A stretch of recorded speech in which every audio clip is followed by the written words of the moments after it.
Well, I guess 10thers, you all are doing fine, you all are doing well. You did have a small amount of virtual and well, digital summer vacation, I guess, and I hope that you all are utilizing your time.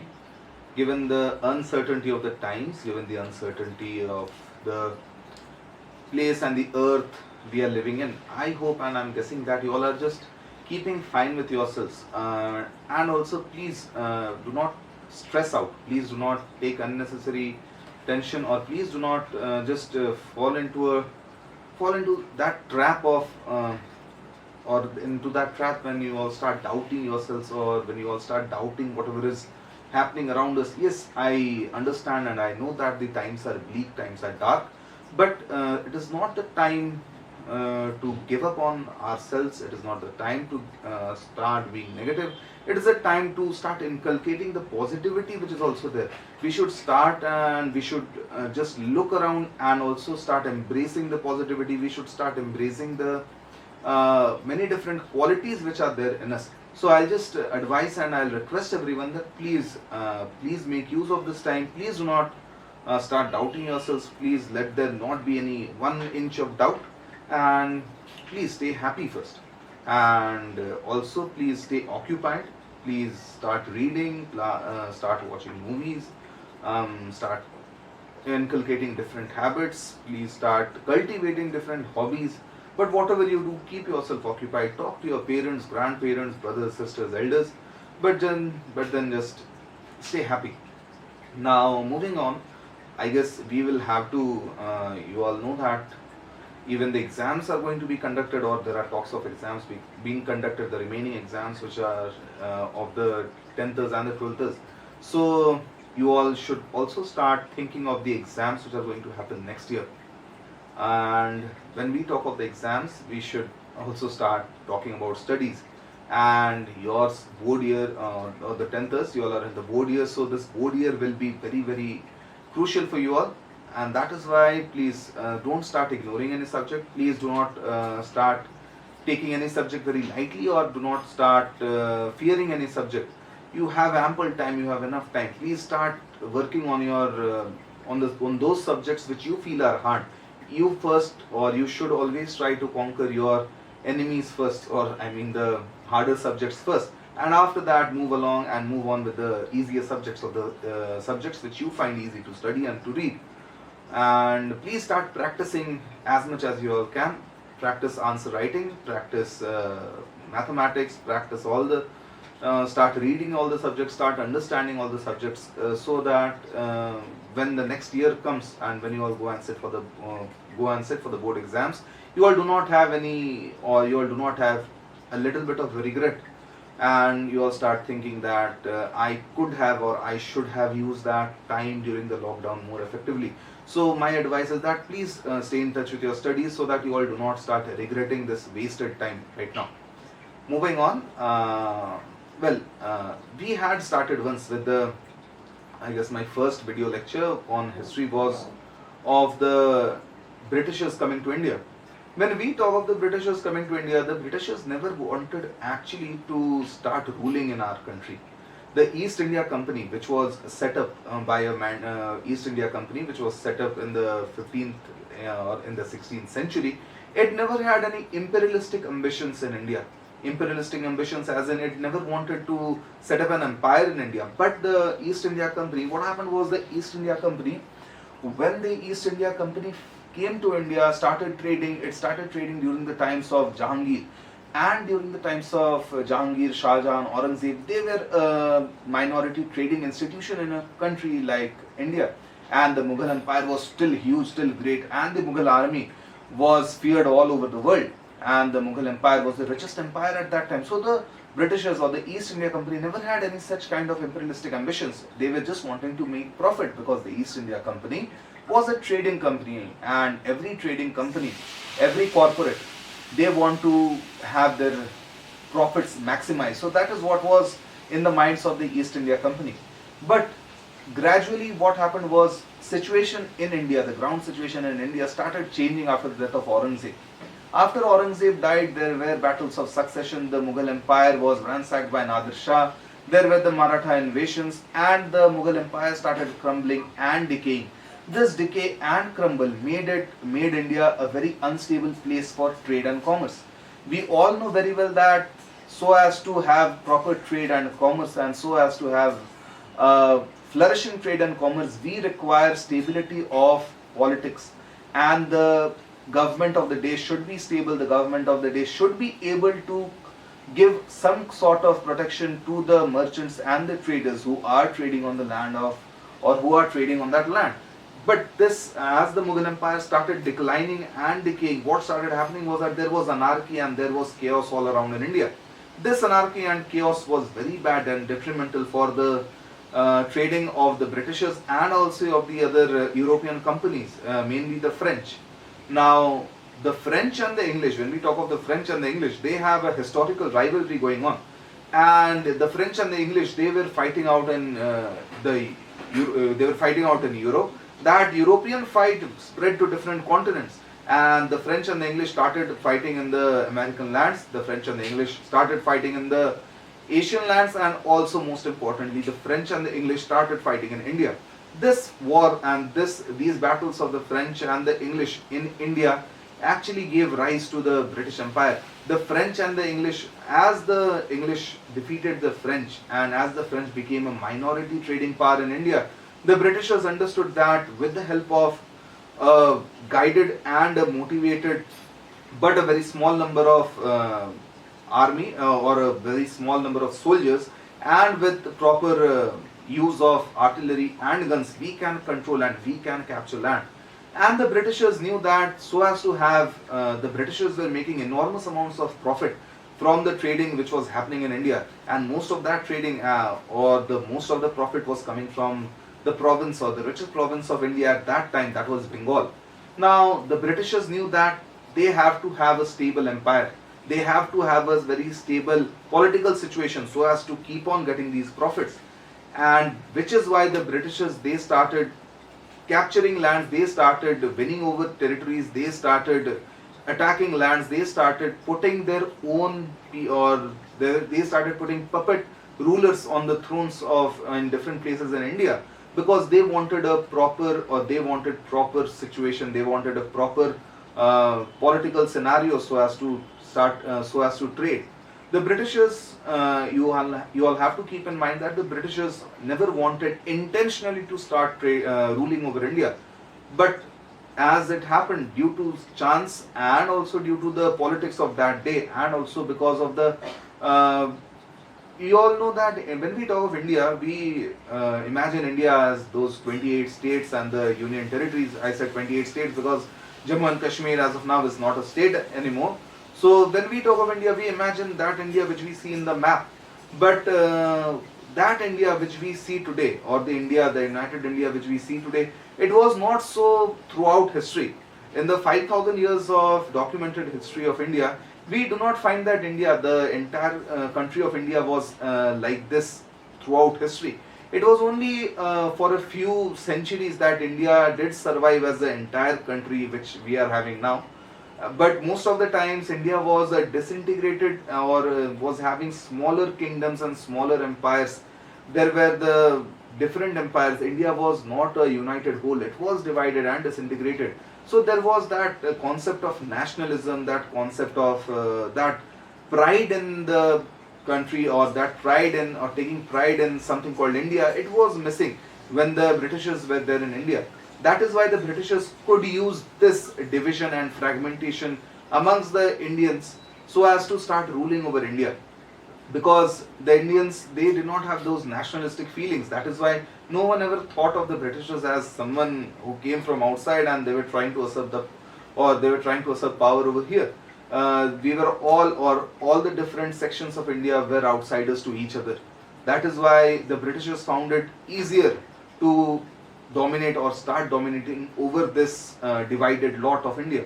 What was also another, but after the Britishers started ruling over India, it was not, you have to keep in mind, it was not the British crown which was ruling in India, it was not the British government which was ruling in India, it was not the British emperor which was ruling over India. It was the East India Company which was ruling over India. This is a very particularly important point.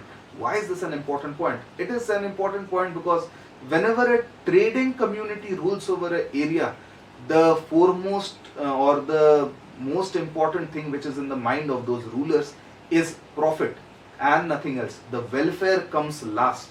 So the welfare of the Indian people was always overlooked by the Britishers or by the East India Company.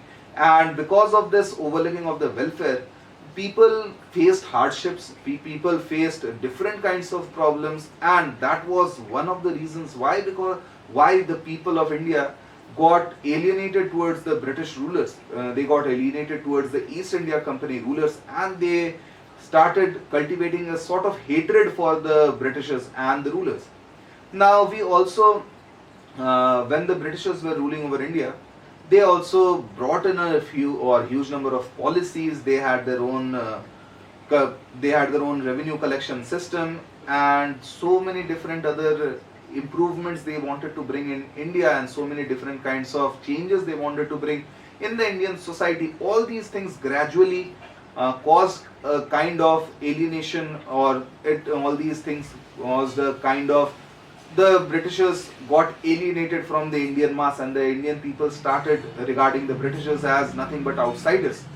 We have to keep in mind that if we just go back into history, we'll find that the Sakas, the Kushans, they were the ones, they came from Central Asia. They were outsiders. If we talk of India as the India of now, then the Sakas, the Kushans, they were from outside. The Turks, the Afghans, they were from outside. The Mughals were outsiders, but all the outsiders before the Britishers, whoever came to India, got sucked into the fabric of India. They became Indianized. Those people who came from the different countries, different regions of the world, so as to, even the Greeks, so many millenniums back, even the Greeks, when they had come, so the Greek commanders and the Greek generals who stayed back in India, even they got Indianized, and the Greek way of architecture, the Greek way of culture got infused and got fused with the Indian architecture and the Indian culture.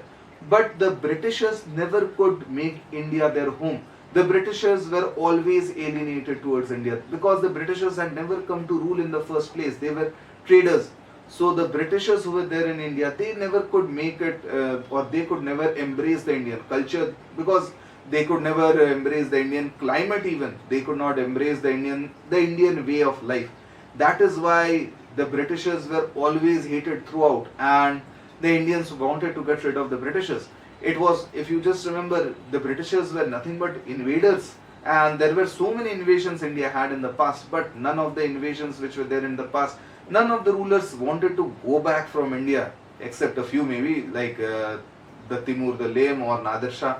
They were different, but most of the invaders who came to India got Indianized, or they became Indian instead of they being able to turn India into their own culture. So they got Indianized, but it was the Britishers who never got Indianized. The Britishers always looked down upon Indian culture and the Indians. Why? Because the Britishers always maintained that the Europeans and the Britishers in particular were much superior than the Indians. They had to do this because you have to put in a sense of inferiority on the people you want to rule over. The Britishers wanted the Indians to feel lowly of themselves. The Britishers wanted the Indians to feel inferior to the Britishers and the Europeans, and so as to be able to rule over the Indians effectively and properly. So all these things started happening. Now, when we talk of the reasons, there are plenty of reasons which caused the First War of Independence. The First War of Independence, we call it the First War of Independence. The Britishers call it the Sepoy Mutiny. And although this War of Independence was localized, and it was also there because of, or the people who were fighting in this First War of Independence, they were there just because of their own.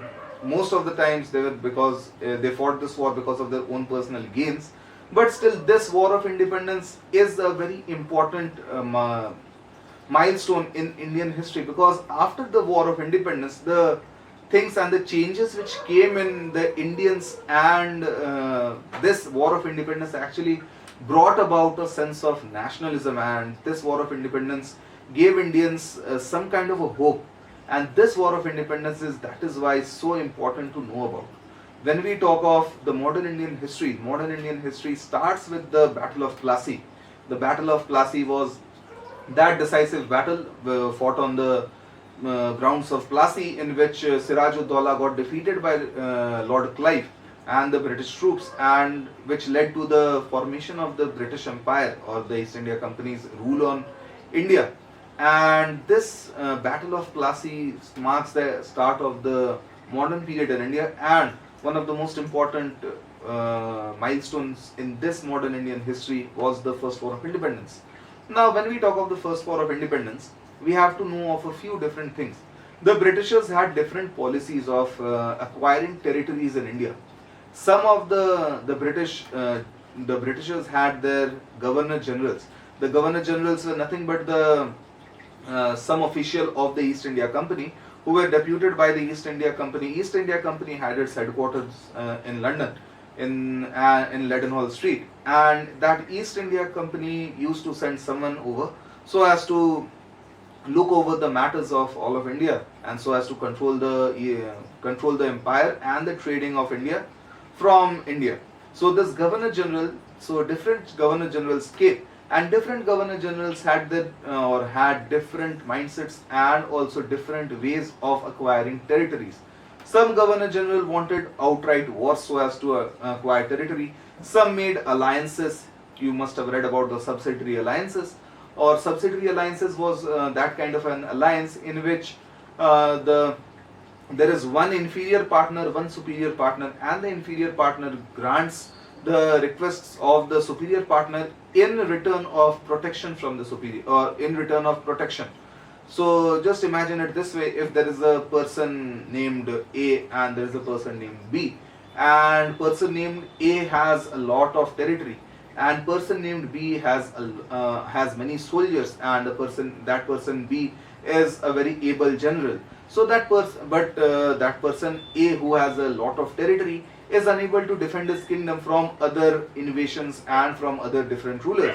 So that person A goes to person B. So this person named B, this person A was having that large territory. This person named A goes to B and he asks B, please give me your protection. I am unable to defend myself from different invaders. And B offers A protection in return of some conditions, or in return of fulfillment of some conditions. So this was the subsidiary alliance which the Britishers had with so many different kingdoms in India. And the Britishers, whenever they were having subsidiary alliance, they were always asking for trading concessions. Trading concessions means they wanted to trade without any taxes. They wanted all taxes removed on the trade. They wanted special privileges granted and given to them. They wanted free land so as to set up factories. They wanted to mint their own coins. They wanted to have their own policies and their own rule over the areas in which they were trading, and the factories which they were setting up, the forts in which they were setting up. So these requests were mostly granted by the Indian soldiers. Why? Because India was at that time not having a much, or India at that time was not having much political stability. So the rulers wanted some kind of a stability. The rulers wanted someone to help them out and someone to protect them. And this was done by the Britishers and their army of motivated and disciplined soldiers. But some of the areas, or some of the governor generals wanted outright wars, and they did not want to annex, or they did not want to trade over India in a peaceful manner. So they wanted outright war so as to capture more territory, so as to bring under more territory under the rule of the East India Company. And there were a few other governor generals who devised newer kinds of policies so as to acquire, or so as to get control over different territories. Now, when we talk of one such policy, we have the policy of the doctrine of the lapse. Now, doctrine of the lapse was a policy which was devised by Lord Dalhousie. Now, Lord Dalhousie made a policy, or Lord Dalhousie came up with a policy which said that any ruler, or any Indian ruler ruling over some kingdom, if he or she dies without any natural heir or without any son who will be sitting on the throne next, then that kingdom will automatically pass over to the Britishers. And this doctrine of lapse, this policy of the doctrine of lapse also gave, or there was also another condition over here, that no one could adopt a son or no one could adopt an heir without the permission and without the knowledge of the Britishers. The Britishers will be permitting and will be allowing the adoption of the heir, and only then there will be that heir will be able to sit on the throne. Now Jhansi was one such state, and a very important state, which came under the rule of the Britishers owing to this policy of the doctrine of the lapse. Now Jhansi, the ruler of Jhansi, died without having a natural heir, and the Damodar Rao, who was adopted by the ruler, he was not allowed, or he was not permitted by the Britishers to inherit the throne. This when the Queen of Jhansi, you all know her very famously as Rani Lakshmi Bai. Now Rani Lakshmi Bai requested the Britishers, Rani Lakshmi Bai asked the Britishers to allow her, to grant her permission so as to rule over the territory of Jhansi or so as to rule over Jhansi and to have a subsidiary alliance with the Britishers. But the Britishers were adamant, or the East India Company was adamant, and the East India Company wanted to control or capture this territory of Jhansi. Now that is why it alienated the Queen of Jhansi, that is Rani Lakshmi Bai, and also the population and the soldiers of Jhansi. And this caused a very widespread resentment amongst the people of Jhansi. Not only Jhansi, there were a few other states also, like Satara, Nagpur. They were also annexed by the Britishers on the ground of the doctrine of lapse. Now when we talk of another reason, that was the annexation of Awadh. Now annexation of Awadh, you can call it some kind of a miscalculation on the part of the Britishers. Now Awadh previously had been granted the subsidiary alliance. Awadh and the East India Company had signed the subsidiary alliance, and Awadh was formally or officially protected by the Britishers. Now what happened was the Britishers wanted the territory of Awadh also. Awadh is modern day, the areas around Lucknow, and you can call it half of Uttar Pradesh, modern day Uttar Pradesh. Now that is a very fertile land, and the Britishers wanted to control more land so as to have better trading, and also so as to be able to cultivate and to grow different kinds of cash crops, most importantly indigo. Now the Britishers wanted to capture this land and so as to get the revenue from this highly productive land of Awadh. So the Britishers, now they had to have some kind of a policy, and when some previous East India Company Governor General had already signed a subsidiary alliance with Awadh, now there had to be some reason so as to annex Awadh. Now the Britishers, they gave the reason that Awadh was not being able. It is true that the then ruler of Awadh was not ruling or governing the people and governing the territory that well. But then what actually happened was that the governor general gave a reason that Awadh is not being properly ruled over, and that is why we will be annexing Awadh. Now because the Britishers gave another reason that because the ruler who is there ruling currently is unable to rule properly and the people are facing hardships and misery, we want to end the hardships and the misery of the people.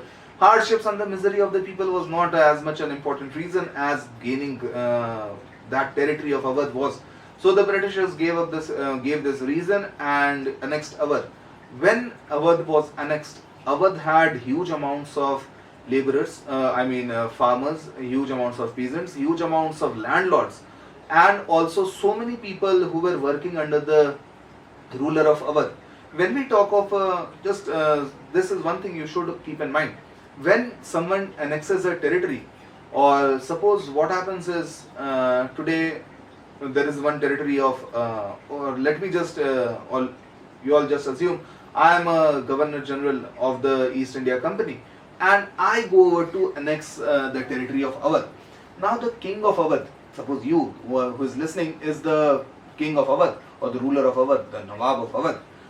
Lucknow famous for its biryanis, so and its kebabs. So Nawabs and kebabs. So you are the Nawab enjoying that kebab, and I am a Britisher and the Governor General of the East India Company. I go to you and I say that you are not ruling over your territory properly, so I'll be annexing your territory. What happens is, you all know that if there is any kind of a kingdom, that kingdom employs huge amounts of people. There are people who are working for, there are soldiers of the ruler, there are different workers of the rulers, there are ministers of the rulers, there are their families, there are the craftsmen, there are many artists, many musicians, many singers, many dancers. There are so many people who are engaged in the clothing business, so many people who are engaged in the armament or the weapons making business for the ruler. So that one kingdom, one ruler is employing so many different people and is providing food for and shelter for so many different families. What happens is, suppose I go over and capture your territory and I remove you from the throne and I place some Britisher or some British subject on that throne of Awadh so as to control Awadh. What happens is that people who were working under you and for you, they now become jobless. They have no more jobs. Those thousands of people and those thousands of families which were dependent on you are suddenly out of jobs. What happens is, these people, they will have naturally, they will be having some kind of a resentment, anger against the person who has deposed their Nawab, that is me over here. So there will be your subjects, your people who were there, who were living under you, who were working for you. Now they will have anger, they will have their anger directed towards me who removed you from the throne. So this annexation of Awadh caused great amounts of problems and misery amongst the people of Awadh, which led to the people of Awadh becoming angry and becoming resentful towards the Britishers and the British rule. One more thing to be kept in mind is that the Bengal army, it was not the Indian army at that time, it was the Bengal army of the Britishers. So the Bengal army, most of the Sipais of the Bengal army, which was being maintained by the Britishers, most of the Sipais which were in the Bengal army were belonging to Awadh. Now those people or those Sipais which were there working for the Britishers, they also had their anger against the Britishers. Why? Because it was their home, it was their families, it was some of their friends, some of their relatives, some of the neighbors who were being affected by the annexation of Awadh. So that automatically brought some kind of a resentment and anger amongst the soldiers also. And this resentment and anger actually in the revolt of the 1857, this came out when the Sipais turned against the soldiers. There was also, now when we talk of another reason was that Britishers were ruling in India and we were having the Mughal Empire just in name, because after the death of Aurangzeb, the Mughal Empire was disintegrating. Aurangzeb died in 1707 and there was this disintegration of the Mughal Empire which started after the death of Aurangzeb, and there were so many different weak rulers, Mughals, which came and they ruled for very short amounts of time and they were deposed, they were murdered, they were killed. Then there was the Maratha invasions, after that came Nadir Shah, then Ahmad Shah Abdali. There were those numerous invasions, and those numerous invasions actually finished the Mughal Empire, and the Mughal Empire was surviving just in name. The Mughal Empire, the extent of the Mughal Empire during the revolt of the 1857 was nothing but the area around the Red Fort. So that was the extent of the Mughal Empire, that was the amount of area, only the Red Fort area which was being ruled by the Mughals. But the Britishers were still, before 1857, 1856 actually, the Britishers were still giving some kind of a homage, some kind of a tribute to the Mughal Empire. They were ruling in the name of the Mughal Emperor. But Lord Dalhousie and the Governor General then, the Lord Dalhousie, he announced that after the death of Bahadur Shah Zafar, the Mughal Empire will have to come to an end and they will have to shift out of the Red Fort. The people of India still believed in the power and they still remembered the Mughal Empire of the previous, or of the so many previous years, and they had heard stories of the great rulers, the great Mughals. So they had some kind of a respect, they had some kind of a hope from the Mughal rulers. And when this hope and when this respect was snatched away, and when that post of the Mughal emperor was to be removed, that caused anger and resentment amongst the people of India. Not all the people of India, but yes, there were a few sections of the Indian society which did get angered. Now, few other reasons also. There was Tatya Tope, he was also not granted pension, and he was the adopted son of the ex-Peshwa. The Peshwa was the prime minister actually of the Maratha kingdom, and he was also not recognized as the next Peshwa, and he was also not granted pension by the Britishers. That caused anger in made Tatya Tope become some kind, or he had a grudge against the Britishers, and he also started fanning the anger and the hatred of the different Indian, or of the Indian society and of the Indian people against the Britishers. So lastly, when we talk of the political causes, we have also to keep in mind that the Britishers were actually not used to, or they never warmed up to the Indian culture. They never wanted to know about the different Indian or the different Indian cultures, laws, the manners of India, and also so as to the Britishers, as I said earlier, the Britishers never wanted to integrate themselves in the Indian society. Not all the Britishers, of course. There were a few who became Indianized, who settled down in India, who became Indians as a matter of fact, but most of the Britishers never actually warmed up to the idea of becoming or getting Indianized or getting integrated into the Indian society. So they did not understand how to rule over India. They never ruled over India and the subjects of India, or their subjects, Indian subjects, with a kind of understanding and love and compassion. So the people of India, the subjects who were there being ruled by the Britishers, they were always alienated, and there was always a kind of a gap between the ruler and the people who were being ruled by this ruler. So this gap gradually started widening, and this gap also became one of the reasons because of why the people of India rose against the Britishers, or took up arms against the Britishers. So this was all about the political causes. Whatever problems you may be having, please do mention it in the comment box, and please stay happy. Please start studying.